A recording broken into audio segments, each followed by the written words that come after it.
गांव के सबसे सुस्त इंसान कालू ने जब अचानक दुकान खोली तो सबके होश उड़ गए। क्या वाकई एक इंतहाई सुस्त शख्स रातों रात गांव का सबसे अक्लमंद इंसान बन सकता है? बड़ा दिलचस्प सवाल है। एक सुबह कालू ने मार्केट में अपनी बिल्कुल ही अनोखी दुकान का शानदार इफ्तिताह कर डाला। बाहर एक बड़ा सा बोर्ड लटका था, यहाँ हर मसले का हल मिलता है। इस दावे ने तहलका मचा दिया। पहला गाहक आया, बोला कि भाई मेरे मोबाइल की बैटरी बहुत जल्द खत्म हो जाती है, क्या करूं?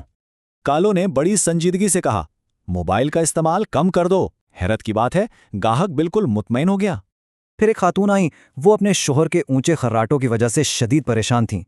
कालू की मंतिक बहुत सादा थी। शौहर के सोने से पहले सो जाया करें। वाकई कितना प्रैक्टिकल हल है ना। इसके बाद एक गुस्से से भरा शख्स आया, जिसका पड़ोसी हर वक्त ऊंची आवाज में गाने लगाता था। कालू बोला, इससे भी ऊंचा गाएं, और अगर बात ना बने तो मिलकर यूट्यूब चैनल बना लें। शाम तक दुकान पर रश लग गया। लोग हैरान थे, मगर उसका दोस्त पप्पू अब भी शक में था। पप्पू से रहा ना गया, उसने पूछ ही लिया कि आखिर तुम्हें ये सारे हल आते कैसे हैं? कालू ने हंसकर राज खोला, सारी जिंदगी खुद इतने मसले पैदा किए हैं कि अब हल जुबानी याद हैं। तो सोचने की बात यह है, क्या वाकई बेहतरीन मशवरे हमेशा पुरानी गलतियों और शरारतों से ही मिलते हैं?